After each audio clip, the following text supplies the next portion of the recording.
que faire et comment faire. L'esprit de sagesse de Christ t'aidera.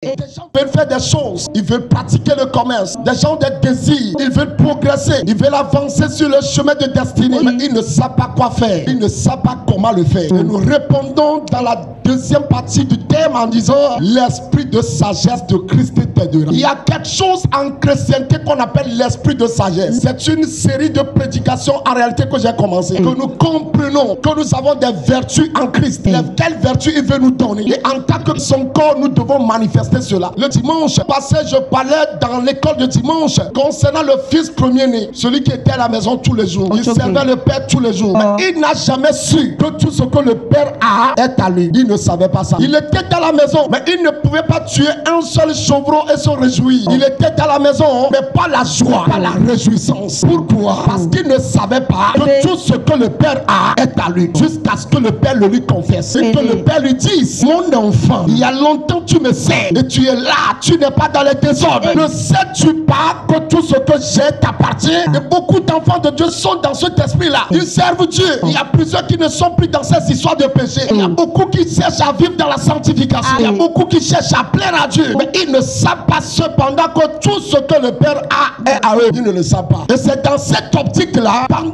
que vous vous posez la question, qu'est-ce que je dois faire? Comment je dois faire ça? Que dois-je faire? Tu veux travailler, mais tu ne sais pas ce qu'il faut faire. Tu veux faire le commerce, mais tu ne sais pas ce qu'il faut faire, comment il faut faire. Tu veux travailler avec le Seigneur, tu veux voyager, tu as des projets. Mais que faire et comment faire? Dans cette condition-là, tu as besoin de la sagesse. Amen. Quand nous parlons de la sagesse, il y a la sagesse humaine et la sagesse de Dieu. Ou clairement la sagesse du monde et la sagesse divine. Pour ce qui concerne la sagesse humaine et la sagesse du monde, nous savons ce qui se passe sur la terre au travers de cette sagesse-là. La sagesse de l'homme peut lui amener à créer des fusils, à se tuer avec les fusils. Ça, c'est la sagesse du monde. La sagesse du monde peut amener des gens à créer des bombes pour s'entretuer. C'est la sagesse du monde. Quand nous parlons de la sagesse du monde, elle n'est pas 100% mauvaise. Il y a une partie qui est bonne. Parce qu'au travers de cette sagesse-là, on peut utiliser des téléphones. Nous utilisons des voitures. Il y a l'avion, l'avancement de la technologie. Tout cela, c'est aussi bon. Mais il y a une sagesse. Au-dessus de cette sagesse-là, tous ceux qui veulent faire la volonté de Dieu, tous ceux qui veulent marcher selon la voie de Dieu, tous ceux qui s'attendent à l'accomplissement du plan de Dieu, doivent chercher cette sagesse-là. C'est ça la différence. Et cette sagesse-là, on ne l'obtient pas par les éducations physiques. On ne la reçoit pas par la scolarité. Mais elle vient de Dieu. Si quelqu'un reçoit cette sagesse-là, il vit dans la crainte de Dieu. Il marche selon la voie de Dieu. Il fait la volonté de Dieu. La sagesse divine. C'est de ça que tu as besoin. Parce que tu veux faire la volonté de Dieu. Tu veux adorer Dieu dans la vérité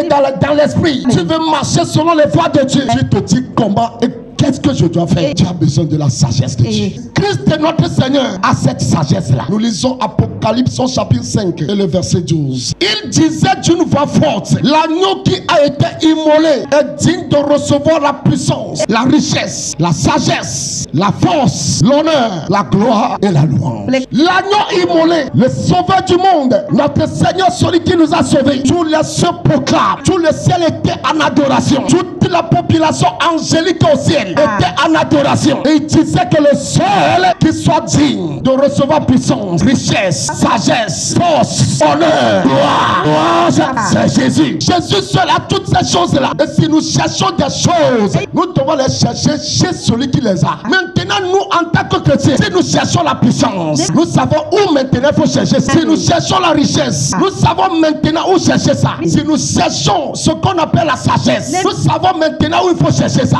Si nous cherchons la force, nous savons là où cela se trouve. Si nous cherchons la louange et la gloire, nous savons où se trouvent ces choses-là. Ça, c'est l'information. Et c'est la bonne information. Donc, après avoir parlé de la puissance et de la richesse les 2 dimanches passés, je parle de la sagesse ce matin. Touche ta tête. Dis au nom de Jésus, ce matin avant de quitter ici, Seigneur, je cherche la sagesse. Je sais maintenant là où il faut la voir. C'est chez Jésus. Jésus, je veux faire des choses. Comment le faire? Je ne sais pas. Mais donne-moi la sagesse. Jésus, remplis-moi de sagesse. Amen. Donc la sagesse est à Christ. Si quelqu'un veut la sagesse, elle est à Christ. C'est pourquoi, en tant qu'enfant de Dieu, on ne peut pas manquer de sagesse. On ne peut pas manquer comment appliquer la connaissance. Que faire et comment faire. Ce ne sont plus des questions qui doivent encore nous bloquer. Parce que la sagesse pour agir se trouve en notre main. Ça, le monde ne peut pas donner. Le diable ne peut pas donner. C'est seulement Jésus qui a la sagesse. Et c'est lui qui peut donner. Regardez, Luc chapitre 2 et le verset 52. Et Jésus croissait en sagesse et en stature et en grâce devant Dieu et devant les hommes. Donc Jésus croissait. Il est né Dieu, bien sûr, mais sous forme humaine. La Bible dit il croissait. Alléluia. L'enfant croissait. Autrement dit, il grandissait en sagesse. Ça veut dire la sagesse était en lui. Il croissait dedans. Il avait la maturité dedans. C'est un petit enfant. Mais si vous voyez ses réactions, vous serez étonné. Il y a une sagesse en Dieu. Ça, tu ne reçois pas à l'école. Tu peux avoir 100 ans. Si tu ne l'as pas, c'est que tu ne l'as pas. Tu peux avoir 5 ans. Si tu l'as, c'est que tu l'as. Donc Jésus, tout petit, croissait dans cette sagesse. Lève la main, dis j'ai besoin de sagesse. Si j'ai besoin de la sagesse. Jésus, j'ai besoin de la sagesse. Et je suis prêt à la recevoir. Alléluia.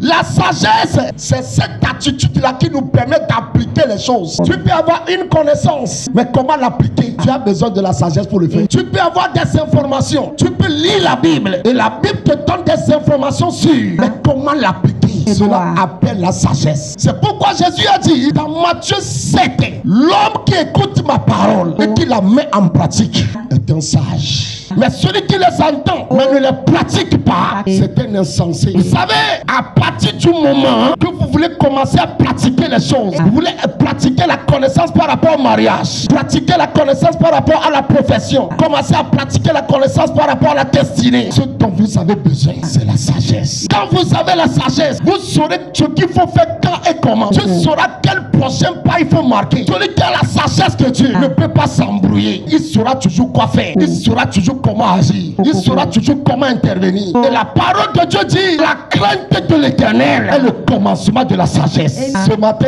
j'implore le Seigneur de te remplir de cette sagesse-là. De te remplir de cette sagesse-là. Comme lui-même, tu seras sage parmi les gens. Comme lui, tu donneras conseil aux gens. Comme lui, tu sauras quel pas toujours mener. Tu sauras toujours comment répondre. Parce que tu seras rempli de la sagesse. Et cette sagesse-là, Jésus l'avait. Et il croissait dedans. Et de ce quoi, Apocalypse chapitre 5 nous révèle que c'est Jésus qui a la sagesse. C'est Christ qui a la sagesse. La sagesse, si tu ne l'as pas, tu ne peux pas former ton foyer. Si tu ne l'as pas, tu ne sauras pas comment réussir dans ta destinée. La sagesse te permettra d'appliquer les connaissances de Dieu. Beaucoup de personnes connaissent la Bible. Beaucoup écoutent les prédications. Cependant, ce ne sont pas tout le monde qui applique. Mais ceux qui ont la sagesse, ils savent comment appliquer la connaissance de Dieu. Dieu ne veut pas faire de réserve en sagesse. Il veut donner à tout le monde. Parce que sans la sagesse, tu ne peux pas progresser dans la vie. Si tu n'as pas la sagesse, tu auras les conditions pour être béni. Mais tu les rates. Pourquoi? La sagesse. Si la sagesse est là, on peut partir de 1000 francs pour devenir millionnaire. Comment multiplier 1000 francs pour que cela devienne un million? Ça, c'est la sagesse. Il va te donner des instructions. Il va te donner des directives. Et tu deviendras millionnaire à partir de 1000 francs. Mais si la sagesse n'est pas là, donne 1 million à quelqu'un, ça va devenir 0 francs. Pourquoi? La personne n'a pas la sagesse. Jacques au chapitre 1, du verset 5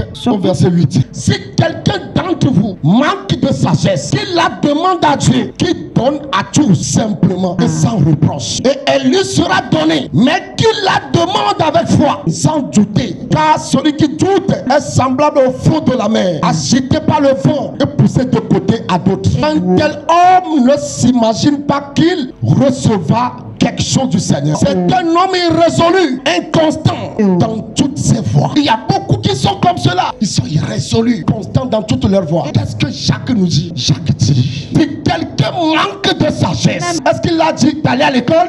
Est-ce qu'il a dit d'aller à l'école des sages? Est-ce qu'il a dit de jeûner? Qu'est-ce qu'il a dit? Qu'il la demande à Dieu. Si quelqu'un manque de sagesse, une première prise de conscience, c'est de savoir que tu manques de sagesse. Pourquoi demander la sagesse à Dieu? Parce que la sagesse qui accomplit les destinées, qui permet d'avoir les connaissances de Dieu, qui permet d'aboutir selon le plan de Dieu. Même se repentir de ses péchés, c'est une sagesse. Se repentir là, c'est la sagesse. Se repentir, c'est la sagesse. Se donner à Christ, c'est la sagesse. C'est pourquoi quand quelqu'un parvient dans dans la vie à savoir qu'il manque de sagesse et qu'il reconnaît que Dieu peut la lui donner, c'est que quand il s'en va demander là, Dieu ne fait pas de reproche. Dieu ne va pas, il ne va pas te dire même de te repentir d'abord.